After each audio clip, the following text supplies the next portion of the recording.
All right, Camden Toy on the fishbowl. Welcome. Thank you. Appreciate you asking. No problem. Always happy to help out a fellow Pittsburgher. How is the bird these days? It's going good. You know, Uh-huh. we've been able to hold off a little bit on the cold weather coming in, Yeah. Yeah. other than that, the burg's going great. Good. Good. Well, let's start off with what kind of got you interested in movies, film, TV to begin with. Well, my father had been an actor and a makeup artist, and I grew up. Um, he grew up in Pittsburgh, and he studied at the Pittsburgh Playhouse. He and Shirley Jones were good friends. They were in the same class, and I used to hear her name mentioned periodically with quite a lot of love and respect when I was growing up. And and also, he worked briefly with Wally Westmore at Paramount out in Los Angeles, and I used to hear the Westmore's names occasionally. So these were names that I sort of like, kind of, interesting. Then I got a little older, I realized who they were, and then when I got to LA, I started like meeting some of the Westmore clans, which was kind of amazing, and actually worked with a number of them as well. But I literally grew up in the theater. I grew up out in Delmont. You know where Delmont is? Oh yeah, my dad lives in Murraysville, so Yeah, yeah. So yeah, I went to junior high school in Murraysville. But I grew up in Delmont, and we moved into Delmont the same summer that the Applico Playhouse was opening. And are you familiar with the Applico Playhouse? a little bit. Yeah, it's a summer theater there, and it's in a barn, which a lot of summer theaters are. And it was run by, well, originally it's not run by the same people anymore, but it was originally run by Nancy Chesney, Jack Zaharia, and Harry Colley. And I think Nancy still, I think she still is a professor at Point State Park in acting, I'm pretty sure. And Jack, I think, is a retired school teacher. And Harry now is a retired writer. He wrote for Maude and All in the Family and a number of other shows out Wow. here in LA. But anyways, I think I was third grade or something, and my family befriended them, and they let me, this little kid, hang out there every summer of my childhood. And I literally grew up in the theater. So I got to see firsthand how actors, work, how they rehearse, how they build a role, how they do the makeup for a role, how they create costumes, how they do lighting, sets. I really learned all of that stuff from the time I was very young. So I was bitten by the bug very very young. I also studied at the Pittsburgh Playhouse starting around third grade and fourth grade. I studied Shakespeare. Um, so yeah, I just had a real great love for that, and I also had a great love for makeup as well. When I was very young, I got into my father's makeup kit, and instead of him getting angry, he offered to show me how to use that makeup. And he and I would sit at my mother's dressing table in front of her mirror, and we would do makeup together. And he insisted that I do it on myself, that he not do it for me, but he wanted me to do it for myself. So I, as a little kid, started, using, nose putty and, crepe hair for beards and things like that. So I just started very young. Just started very, very young. Very cool, very cool. Now, I've had a huge passion for makeup effects and practical effects in general. Mm-hmm. Especially growing up on all the awesome '80s horror sci-fi films. Sure, sure. And especially two shows that were an essential part of my childhood and really, the creator is an essential part of my writing style to this day and influence, and that's Joss Whedon, and Oh yeah, of course. Yeah, yeah. those two shows were, of course, Angel and Buffy the Vampire Slayer. Yeah, yeah, I feel very, very lucky, very blessed, and very honored in a lot of ways that they kept calling me back and kept having me, inviting me to play, multiple roles on those shows. It was a lot of fun. It was an incredible experience. Speaking with what were some of those experiences? I mean, getting to work with Whedon firsthand, David Boreanaz, Sarah Michelle Gellar, the whole crew, if you will. It was pretty amazing. The first episode I worked on was the episode Hush, the Emmy-nominated episode Hush, the silent episode. And that's actually where Doug Jones and I met. He and I were two of the six gentlemen. And Doug and I became good friends. We're good friends to this day. But Joss wrote and directed that episode. So we actually hung out with Joss, the entire shoot. I think Doug was on it for 8 days. I was on it for 7. We hung out. We were with him, long shoots. And would have lunch with him and sit around and talk with him. And obviously, TV sets unlike film sets, although film sets as well. I mean, it's very busy, but film sets, TV sets, you're really on a really tight schedule. So there's very little time for horsing around or actually, a lot of experimentation or anything. We were shooting those episodes in 8 days. It was very, very fast. But Joss was very, he had this kind of incredible patience about him. And you got to know, at that time, that was the season they also launched Angel. So, and he wrote and directed this episode. They've got Angel going, so this guy is probably not getting a lot of sleep. Right. He's really overworked. We started shooting the episode. We didn't even have a full script yet because he hadn't really, put all the polishing touches on everything yet. So we were getting pages, each day. And yet he was never, and he was there before we were, he was there after we were. But yet there was never any tension. He was always extremely relaxed.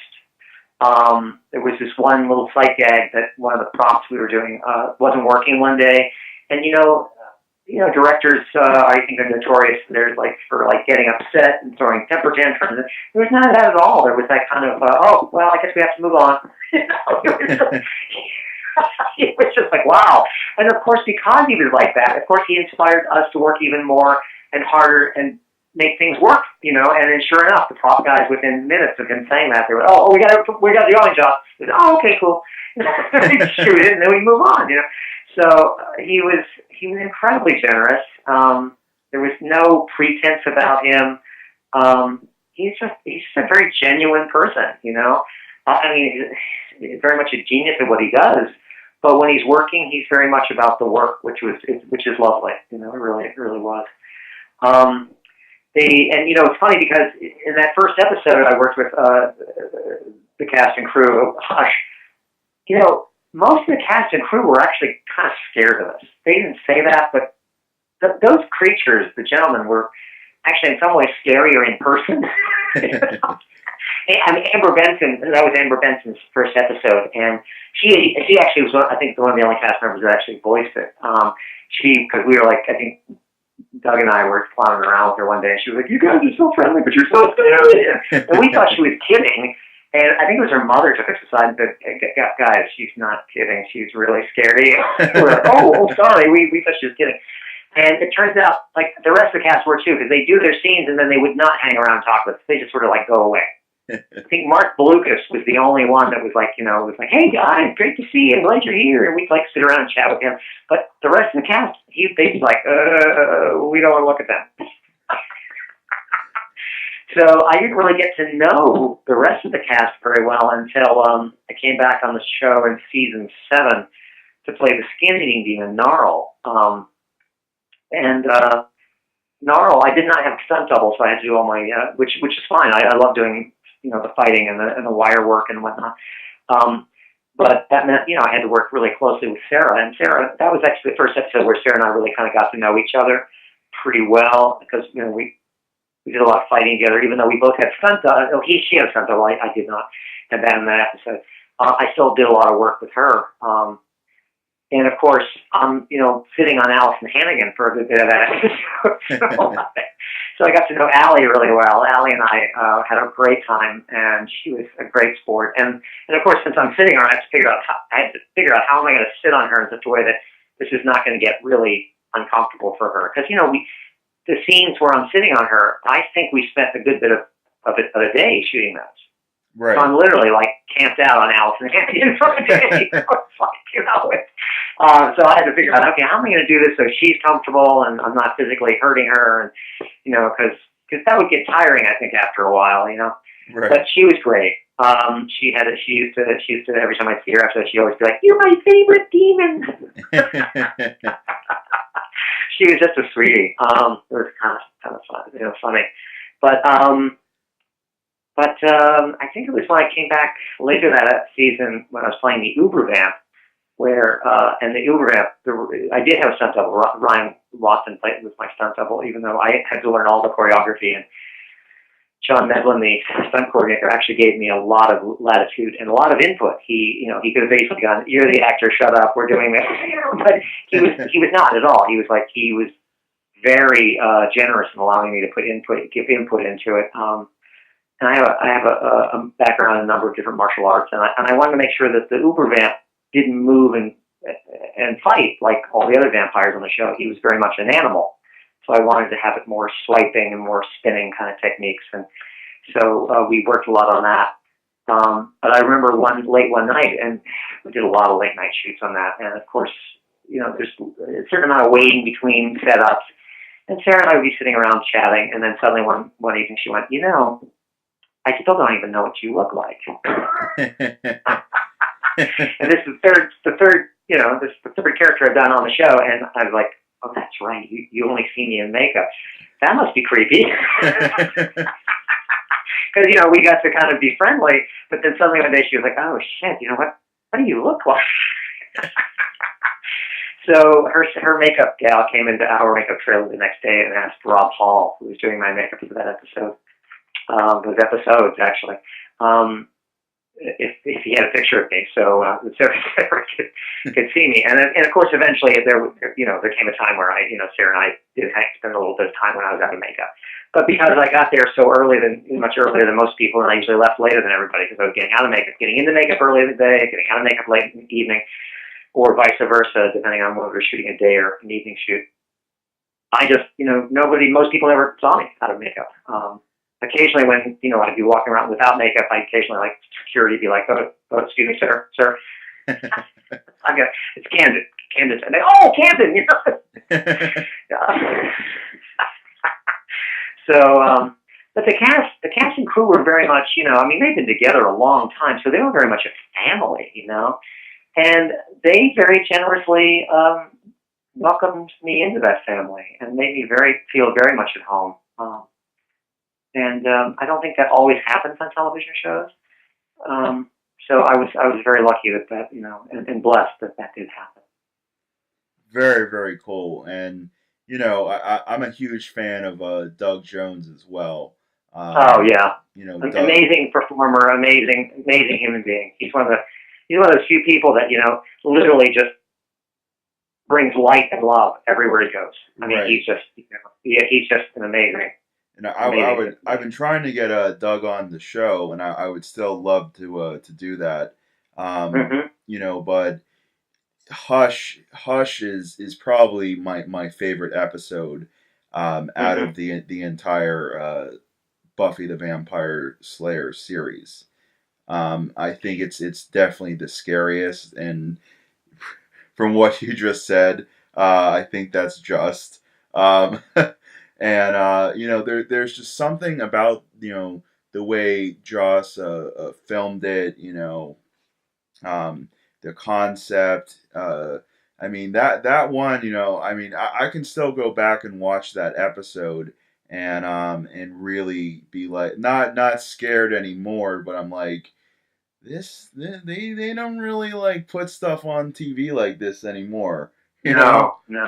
Well, they didn't really put a lot of stuff like that on TV then. Actually, Right. It was unusual. It was very unusual and very risky to do a show do an episode for a show that you're known for your quippy dialogue, and now I'm doing an episode with no dialogue. It's like, what? Right. I think the network was very nervous about it. Right, and it's like also shows with like the X-Files. I mean, some of those episodes on the X-Files, I mean, those got banned from being shown on TV, Yeah. Yeah. and it's just it goes to show that, the the 90s were still something else, I mean, you could still get away with a lot more Yeah. on Yeah. TV, and I'm a little disappointed that we don't have shows like Buffy or Angel. I mean, we're going to get the X Files back, but look how long that took to get a show like that back. Yeah. And for me, I'm like the type of guy that loves watching like in anthology shows like The Outer Limits and The Twilight Oh Zone. yeah. Yeah. Yeah. Sure. Sure. I And grew up watching those. Yeah. yeah, and it's like my screenwriting teacher tells us, if you want to, study some of the best half hour, storytelling moments, study The Twilight Zone, Yeah. Oh my because God. Yeah. I don't think there's a bad one in the bunch. I can't think of one. I can't think of one either. Yeah. I mean, it's extraordinary that he was able to do that many episodes of that show and keep that kind of quality, and also the fact that each not one episode then related to another episode. It was all standalone episodes, which was risky then. It's risky now to do it on television Right. because it's like I think a lot of audiences are like, well, how do I know I'm going to even like it this week? I mean, well, last week was fun, but what's it going to be this week? So I think it's hard. It's a hard format to do, and I think that's one of the reasons why so few people have ever even tried it. Right. And Rod Serling was just the genius at it, and one of his geniuses was that he knew. He knew the right people to surround himself with, because obviously he wasn't writing every single episode. He was writing some of them, certainly. Kind of like Joss. I mean, Joss would write I think 3 episodes a season. Yeah. But yeah, Joss exactly. surrounded himself with really, really good writers on staff. And I think that was that's something that a lot of showrunners and creative shows don't always get. I think they because you got to hand off a lot of responsibility. Yeah, yeah, exactly. And it's like I'm in my senior year at Point Park University, and for screenwriting, and I'm taking a writing for the adaptation class right now, and we're basically now in the second half of the semester, and the first script I had to do was a 10 pager, and we had Oh to wow. Okay. yeah, it's like we had to, take a short story and it could not be more than 10 pages, and now I'm working on a 20 pager, and it can't be more than 20 pages.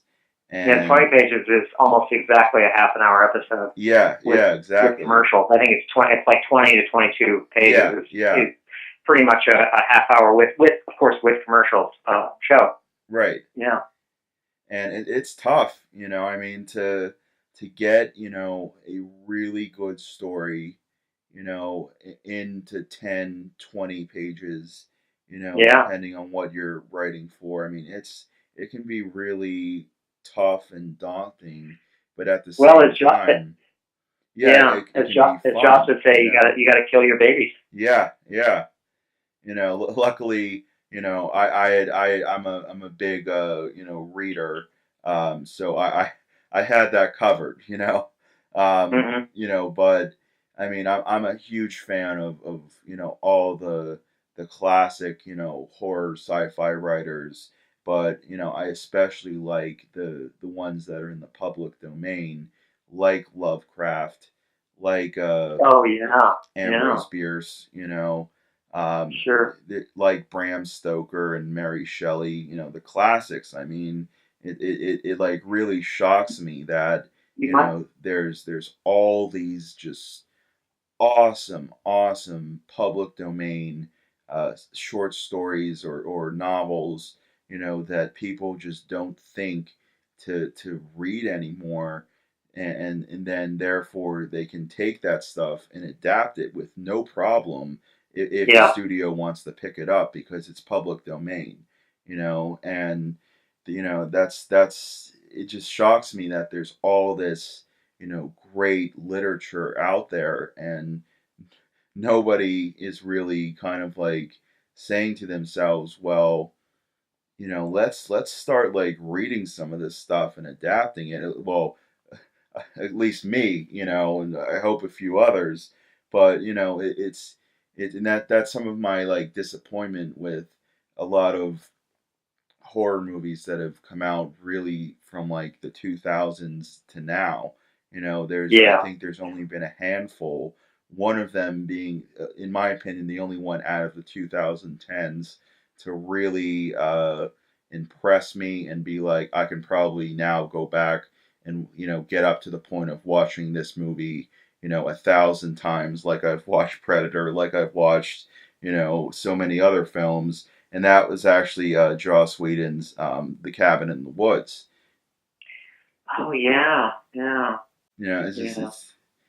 it's something about his storytelling. It's like he knows how to set up the conflict, the situations in such a way and portray it in somewhat comedic, somewhat horror, somewhat sci-fi, Yeah. and he's brilliant at it. Well, he lets his imagination go because I mean Buffy had a very specific Right. format, and yet he was constantly certain episodes going outside of that format and into, like you said, sci-fi. It's like, well, wait, this is more fantasy horror, but then he would bring sci-fi elements into it. Where there'd be a robot or there'd be almost like a Frankenstein-esque kind of creature, and it's like, so it wasn't just horror. He definitely delves into other genres. And he's not afraid to mix those up. I think a lot of writer directors nowadays, okay, when it's sad, I don't want anybody laughing out there. When it's scary, I don't want anybody laughing out there. It's like they don't want to mix, tragedy and comedy. And the fact is, I mean, Shakespeare was a master at that. I mean, very few of his tragedies are pure tragedies, and very few of his comedies are pure comedies. There's lots of comedy and tragedy, Yeah. as Mercutio is dying in Romeo and Juliet, he's making all these jokes. Right. If you right. come to me tomorrow, you will find me a grave man. And all of his friends, not realizing that he actually has been stabbed, thinks he's kidding. Right. They're laughing. I mean, he juxtaposed that right there, and we, the audience, are horrified because we know what happened. They Right. don't. His friends don't. Not yet. He eventually reveals it and then eventually dies. So then they really know. It's like, shit, what have we been laughing at? And Joss isn't afraid to, get the audience laughing, and then for them to go, oh my God, what have I been laughing at? That's dark humor. That's that humor where you pull the audience in. You go, yeah, you think this is funny? This is funny. You know what this really is, though? It's this. And the audience, oh my God. And then it's horrifying, Right. I've been Right. laughing at that. I've been laughing at that, and that's a horror. Yeah, that's something Shakespeare did beautifully, but so few, very few. I remember a friend of mine years ago in New York was doing I can't remember what show it was at the Public Theater, and Joanne Apolytos, who was a very well-known and highly respected theater director, but there was one scene where he was doing it, and it was a very serious scene, but there was definitely some comedy written into it, and he played a little bit of that comedy, and she stopped, no, in the rehearsal, no, I don't want any laughing here. And I thought, wow, that's so typical of American directors. They're so afraid of juxtaposing laughter and tragedy right beside each other. And yet there it was right in the script, Right. Titus Andronicus, which, by the way, if you haven't read, I would love to see somebody do an updated version of that. You should definitely check it out, because it's truly one of Shakespeare's hardest plays to do, because it is so horrific. It is truly a horror. It is a horror. and people are constantly getting mutilated and killed, and just killed in all sorts of awful ways. And it's it's a true horror tale, and yet it's rarely done. And I don't think anybody's done an updated version of it. So go check it out. I think it's just screaming to be updated and brought into modern times. That story. I definitely am going to check that out. And it's interesting you say that because I have a friend who is an actor, and he just graduated from Point Park this past May. And he was saying to me that he said to me, Sam, I get, why people, you know, these days the younger generation isn't as attracted to Shakespeare, as they were, you know, if you like even really 3 decades ago. Um, but he said, what I would love to see because he loves acting in the theater, and he wants to go into film, but he also really loves acting in the theater. And Sure. he said to me something, and I'm like, yeah, if they started doing this, I think that would bring a whole new audience of people my age and younger, to the theater, and that's adding like a updated modern gore factor to doing live shows. And they've started to do that out, starting in like California with like doing like Evil Dead the musical and Reanimator the musical, Yeah. but Right.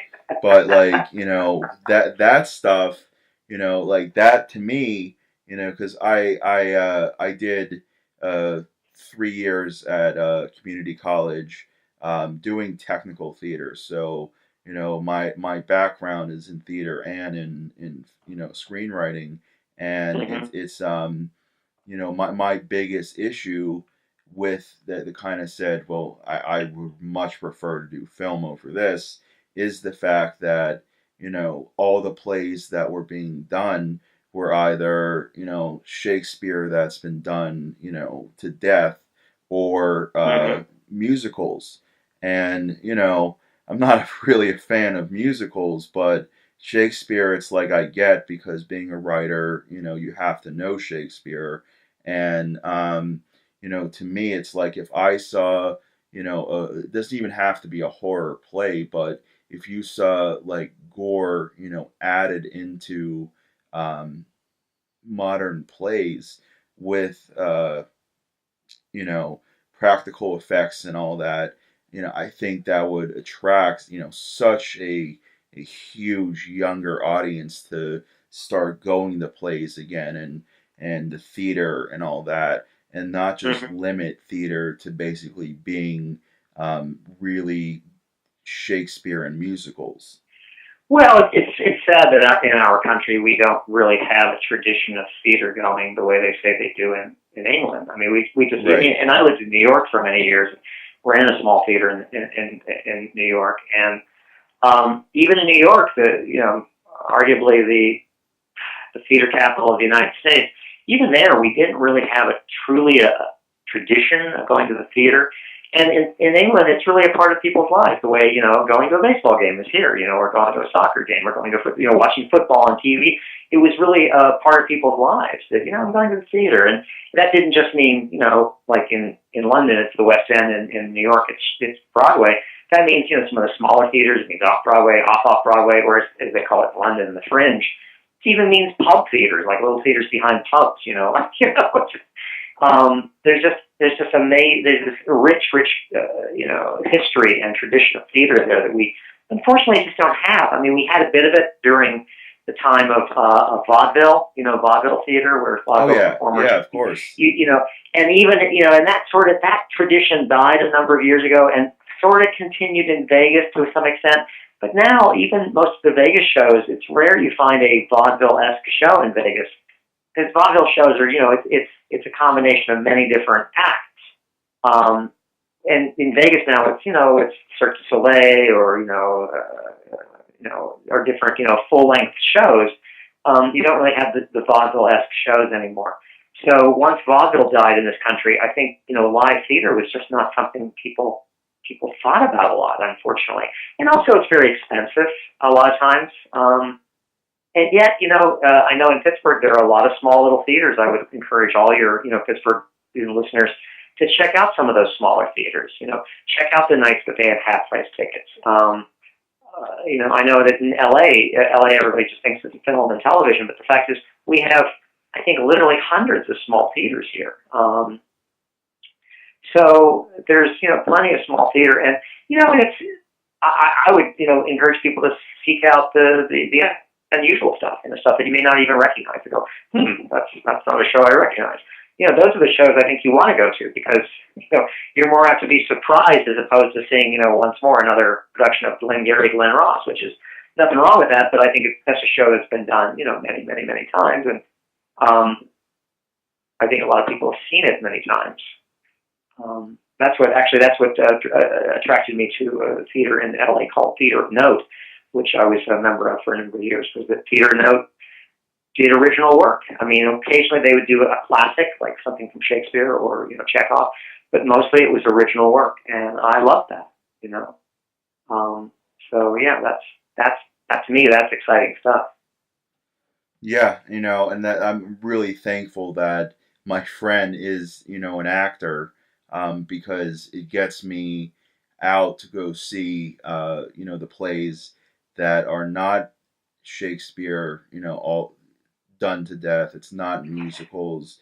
It's new stuff that is coming out. Like the first play he was in outside of anything related to school was The Mousetrap, uh, and then what he did which was playing at the New Kensington Theater, and then the most recent one he did, I forget the name, but it was a playwright wrote it and won a competition, and that's how it got produced, and he got to have a role in that as well, and Wow. it Well, was, great. yeah, it's getting me out to see theater, that's new stuff or newer stuff. I mean, The Mousetrap's been one of the longest running plays of the 20th century, but Yeah. it's still fresh, Yeah. and that's why it's one of the longest running plays, of the 20th century. I mean, after I saw that, and then I saw the preview for Quentin Tarantino's The Hateful Eight, I'm like, I know where Quentin Tarantino took his idea for this movie from. I mean, it's so clear that it's The Mousetrap now that I've seen it.